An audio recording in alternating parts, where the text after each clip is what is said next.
Breaking news చూస్తున్నాం. కేరళ తమిళనాడు తీరాలకు కల్లక్కడల్ ముప్పు పొంచి ఉందని కేంద్ర ప్రభుత్వ సంస్థ ఇన్కాయిస్ ముందస్తు హెచ్చరిక జారీ చేసింది.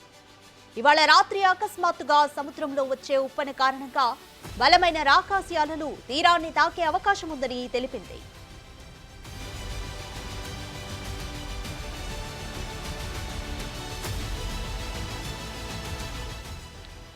నేడు రాత్రి 11:30 వరకు తీరంలోని వివిధ ప్రాంతాల్లో అర మీటరు నుంచి 1 మీటరు మేర అలల తాకిడి ఉంటుందని Indian national centre for ocean information services హెచ్చరించింది. ఇన్కాయిస్ హెచ్చరిక నేపథ్యంలో కేరళ డిజాస్టర్ మేనేజ్మెంట్ సంస్థ అప్రమత్తమైంది. తీర ప్రాంత ప్రజలు సురక్షిత ప్రదేశాలకు తరలి వెళ్లాలని సూచించింది.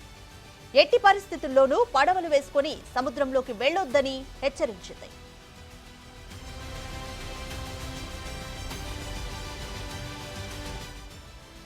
మత్స్యకారులు ముందుగానే పడవలను సురక్షిత ప్రదేశానికి చేర్చుకోవాలని ప్రకటించింది. పర్యాటకులు బీచ్లలో విహారానికి రావద్దని అధికారులు విజ్ఞప్తి చేశారు. తీర ప్రాంతాలపై అదనపు నిఘా ఉంచాలని అధికారులకు ప్రభుత్వం సూచించింది.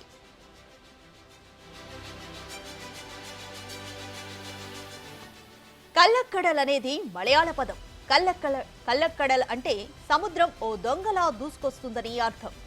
హిందూ మహాసముద్రంలోని దక్షిణ భాగంలో కొన్నిసార్లు వీచే బలమైన గాలులే సముద్రం ఇలా అకస్మాత్తుగా ఉప్పొంగడానికి కారణమని ఇన్కాయిస్ వెల్లడించింది. ఎలాంటి సూచన హెచ్చరిక లేకుండానే ఆ గాలులు వస్తుంటాయని పేర్కొంది. అందుకే దీనిని స్థానికంగా కల్లక్కడల్ అని పిలుస్తారు.